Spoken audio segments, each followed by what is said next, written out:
Peoples of the worldwide federated internet.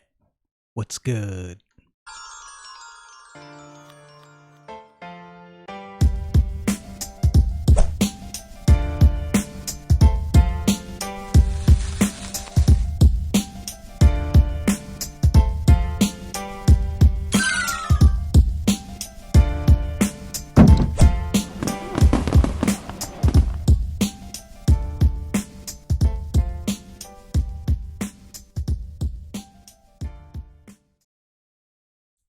All right, so returning to the book of Exodus, chapter 23 and verse 24.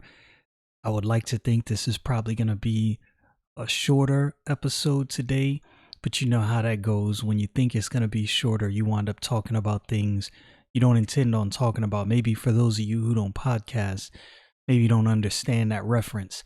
A lot of times I'll have every intention, like when I take notes, when I read over a chapter, when I read over verses, I'm like, oh, I got some thoughts on this, and I think it's going to go quick. And then I start talking and I realize, man, I had a lot more thoughts about this than I initially realized.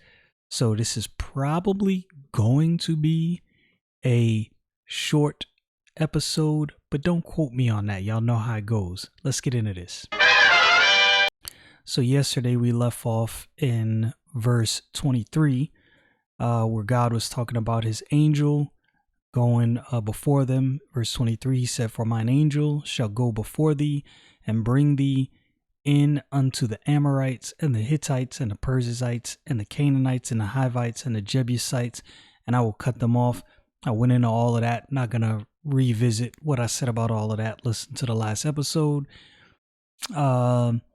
Thou shalt not bow down to their gods, nor serve them, nor do after their works, but thou shalt utterly overthrow them and quite break down their images.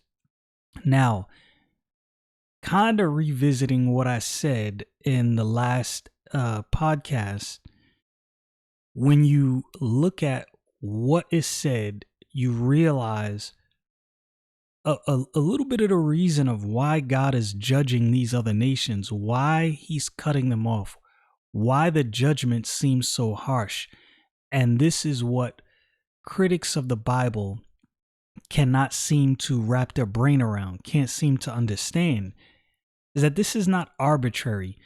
God didn't send the children of Israel into these places and arbitrarily strip these people of the lands that they were living in and arbitrarily cut them off. If you look at the barbaric practices of some of these cultures during this time, it was very brutal. I mean, down to burning children on altars and offering them up as sacrifices to these false gods. This is, God is telling them, yo, I do not want you bowing down to these gods nor serving them. You remember in the book of Ecclesiastes, the last two verses, it says, "Let us hear the conclusion of the whole matter. Fear God and keep his commandments. This is the whole duty of man." As a matter of fact, I'm going to go to that verse because I quote it a lot and I don't like misquoting verses. All right, let us hear, this is Ecclesiastes 12 verse 13. "Let us hear the conclusion of the whole matter. Fear God and keep his commandments, for this is the whole duty of man." So I have my quote correctly. But if this is the whole duty of man, what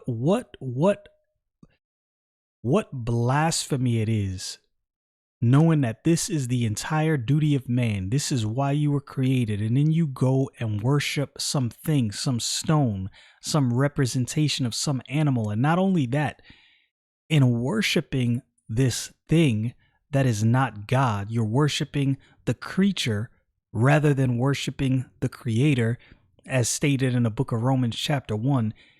And you're not only worshiping this thing, you're violating everything God has set out. If you want to get some insight into these people groups, read through your Old Testament, especially when it starts getting into these groups, and pay attention to what's going on when they get to these places. Pay attention to the practices. And if that's not enough for you, do some historical research about the religious practices of these groups of people historically, and it is pretty gruesome. Now, I'm not God, and I can't put myself in a place of God. But when I bring that to mind, and I think, if I created all of this for my purpose, and these people to serve and worship me, and they go and worship this tree that I created, and then they do things that violate my rules and my commandments and my laws and worship of that tree, there's going to be some judgment. And I think what people expect, especially people who are more critical of the Bible, they expect God to just allow you to do whatever you want to do with no judgment. I don't know how many of you who listen to me have kids, but I doubt very seriously anybody with a rational brain who has children is going to allow their children to do whatever they want with no judgment. You probably lose your mind like, what are they doing? What are they bugging? Yeah, but we expect God to allow us to just do whatever and live however we want, and there to be no judgment. Even as a nation, the thing is, all nations belong to God. Now, the nations themselves may not realize that, may not understand that, may not fully comprehend that, but they belong to God. So when you go completely out of the way, you cannot be surprised when judgment comes. Like, this is part of the package. All right, where is I at? Verse 25. And ye shall serve the Lord your God, and he shall bless thy bread and thy water, and I will take sickness away from the midst of thee. Now, here's the thing that I find a lot within the name it, claim it crowd, right? And I'm not telling you this verse gives credence to that idea that you just claiming it, it's yours. That's not a biblical idea. But this is what I will say. Blessing is attached to holiness, sanctification. I want you to listen to that verse again. And ye shall serve the Lord your God, and he shall bless thy bread and thy water, and I will take sickness away from the midst of thee. Now, I'm not telling you everything will always work out right. And I'm not telling you that God doesn't have mercy on us. I'm blessed beyond belief. There was a post I saw on Instagram yesterday where someone was talking about that being blessed beyond what we deserve. And that's a fact. I don't deserve anything from God. You also have to understand that in the modern era, people expect things from God. But what they don't realize is blessing is attached to sanctification and holiness. Not that you're going to do everything right, but you gonna have to be separated to God. It's this matter of, oh, just claim what you want and you'll have it. First of all, again, as I said, it's not how this works. Second of all, you expect something from God, but you don't expect to live for him. You don't expect to keep his commandments. You don't expect to do what you are supposed to do biblically. Like that's a missing concept. And a lot of that name it, claim it stuff, I never hear him talk about holiness. I never hear him talk about sanctification. And I never hear him talk about serving God.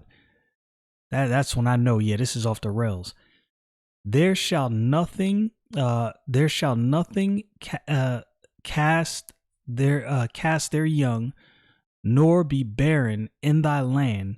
The number of thy days I will fulfill. They're going to be fruitful. Both their cattle and themselves are going to be fruitful and multiply. Verse 27, I will send my fear before thee, and will destroy all the people of whom thou shalt come. And I will make all thine enemies turn their backs unto thee. God is letting them know, yo, you stick with me, I will take care of these battles. You won't have to worry about these people and the nations about you. I'll handle that. Verse 28, and I will send hornets before thee, which shall drive out the Hivite, the Canaanite, and the Hittite from before thee. They're not even going to have to fight any battles to displace these people. God is like, yo, I'm going to push these people out. Don't worry about that. Now, again, before you falsely charge God and say, well, why would God do this? Verse 24, these people were serving false gods. These people were worshiping the creatures rather than the creator, and were involved in all kind of practices that flew in the face of God.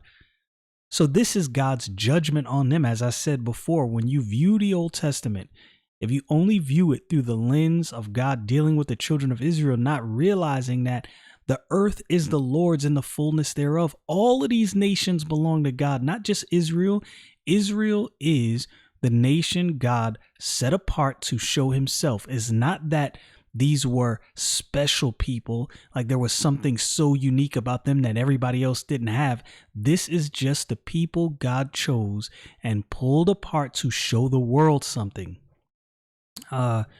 Verse 29, I will not drive them out before thee in 1 year, lest the land become desolate and the beast of the field multiply against thee.